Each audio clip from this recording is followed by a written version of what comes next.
ओम नमो शिवाय शांताय कर्णत्रय हेतवे निवेदयामि च आत्मनं तम गति परमेश्वर।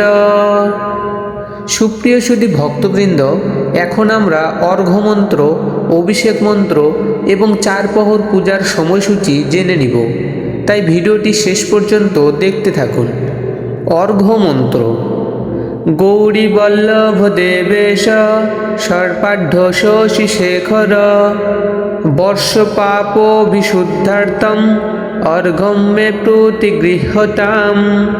কৃষ্ণ ভক্তরা শিবের কাছে যে প্রার্থনা করে তা হল বৃন্দাবনী পতে জয় সোম সোম মৌলে সনক সনন্দন সনাতন নারদেয় গোপীশ্বর ব্রজ বিলাসী যুগাস্ত্রী পদ্মে প্রেম পর্যাচ্ছ নিরুপাধি নমো নমস্তে।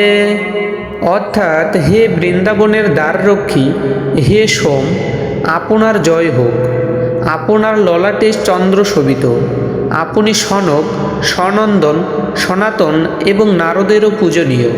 হে গোপীশ্বর, ব্রজধামে বিলাসরত যুগল শ্রী শ্রী রাধা মাধবের চরণপদ্মে যেন প্রেম বর্ধিত হয়, সেই প্রার্থনা করি। আমি বারবার আপনার প্রণতি জ্ঞাপন করি।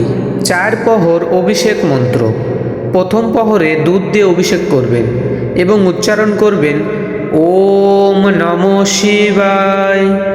দ্বিতীয় প্রহরে দই দিয়ে অভিষেক করবেন এবং উচ্চারণ করবেন ওম শঙ্করায় নমঃ। তৃতীয় প্রহরে ঘি দিয়ে অভিষেক করবেন এবং উচ্চারণ করবেন ওম মহেশ্বরায় নমঃ।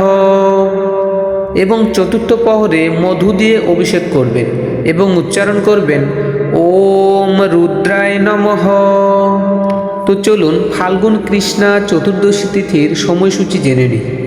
ভারতে 15ই ফেব্রুয়ারি বিকাল 5টা 4 থেকে 16ই ফেব্রুয়ারি বিকাল 5টা 34 পর্যন্ত এবং বাংলাদেশে 15ই ফেব্রুয়ারি বিকাল 5টা 34 থেকে 16ই ফেব্রুয়ারি সন্ধ্যা 6টা 4 পর্যন্ত। তো এখন আমরা বাংলাদেশ সহ ভারতবর্ষের বিভিন্ন স্থানের চার প্রহর অভিষেকের সময়সূচি জেনে নিব, তাই আপনারা আপনাদের নিজ নিজ স্থানের সময়সূচি দেখে নিয়ে সঠিক সময়ের মধ্যে অভিষেক করবেন। হরে কৃষ্ণ।